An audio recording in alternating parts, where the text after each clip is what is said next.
Hello, everybody. Today's topic that I want to discuss is the ASL's 5 parameters.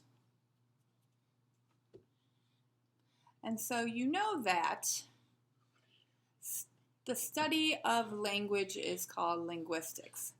And since 1817 until really the 1960s, nobody had really recognized that ASL was a true language, that it had grammar and syntax and linguistic rules.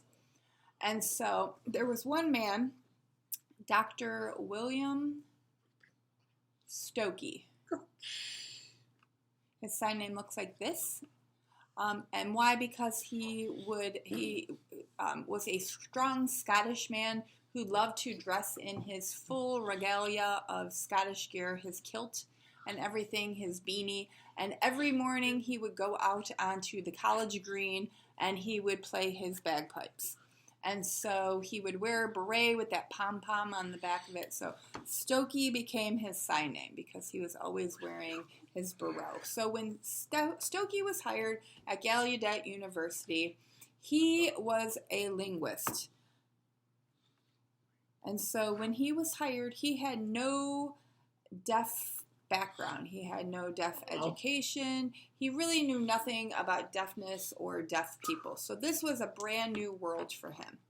And so at first it was a little frustrating, I'm sure, but he got very involved in the community, met a lot of different deaf people, faculty, staff, and was watching and learning and, learning the new language. And as he was learning the new language, he began to recognize that ASL did have really important grammatical features. It had rules that we followed. It had syntax.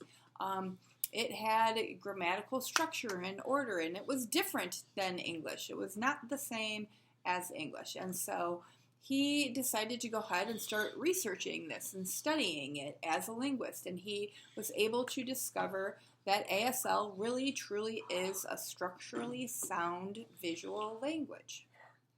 And so he came up with, he called the 5 parameters of sign. And so let me talk to you about what the 5 parameters of sign are.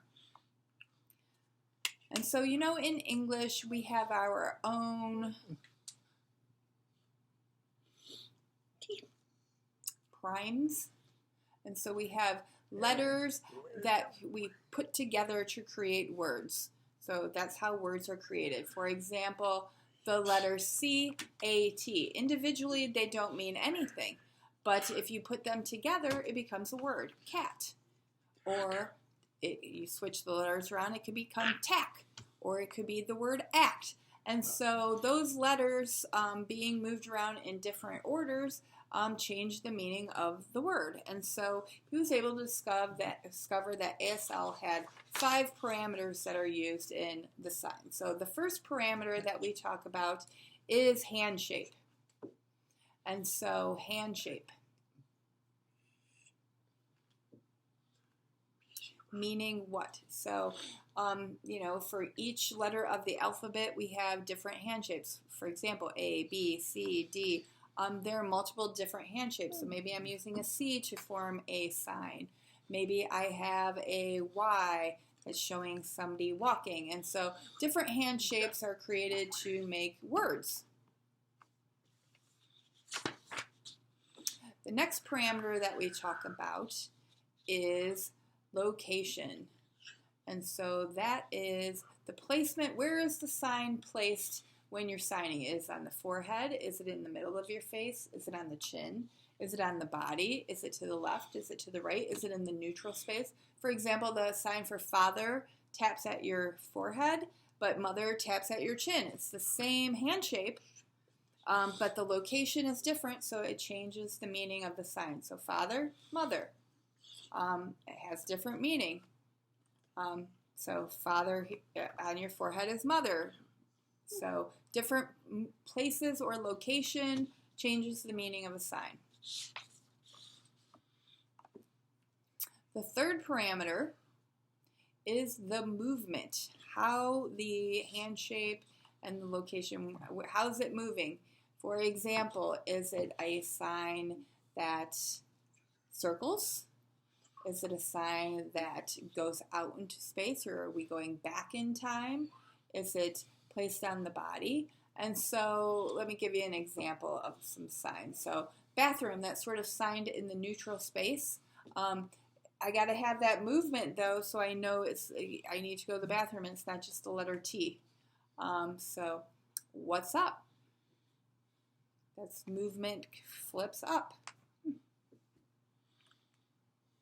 Or the movement for the sign deaf, it goes from the ear to your mouth, or from your mouth to the ear. So different movements change the meaning of a sign.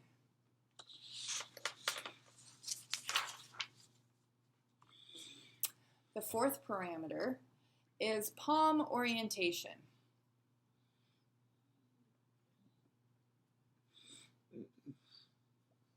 So P-O. And what that is, you have your hand shape and you have your location, you have your movement. Is your palm facing out? Is your palm facing towards your body? Is your palm down? Is your palm up? So palm orientation has meaning. So for example, hello. You don't sign hello this way. You sign hello with your palm facing out. School. One palm is up, one palm is down to create that sign. College, one palm up, one palm down. So again, different signs have different parameters. And then the last parameter, which is probably one of the most important, is the non-manual signals, NMS, or people also call it facial expression. So either one works. Meaning what? So you have to have facial expression in ASL. It has meaning. For example, you have inflection in your voice. So your voice goes up and down when you're angry. Deaf people, we don't hear that. So instead, we use facial expression to let us know things. Are you happy? Are you sad? Are you mad?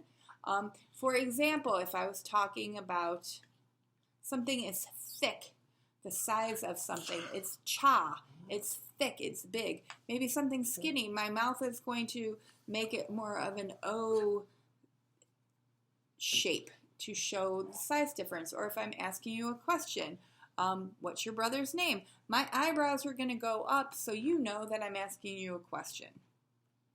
And so all the 5 parameters work together to give meaning to the sign. Maybe I'm excited. Maybe I'm not happy about something. And my face shows. Now I look like I'm happy. And so facial expression is very, very important. It's key. And so now I told you all about the 5 parameters.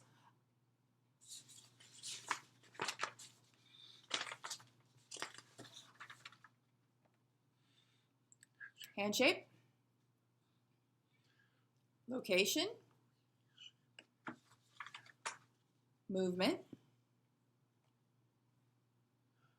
palm orientation, and our non-manual signals. So I want to give you a couple examples. That's the sign for school.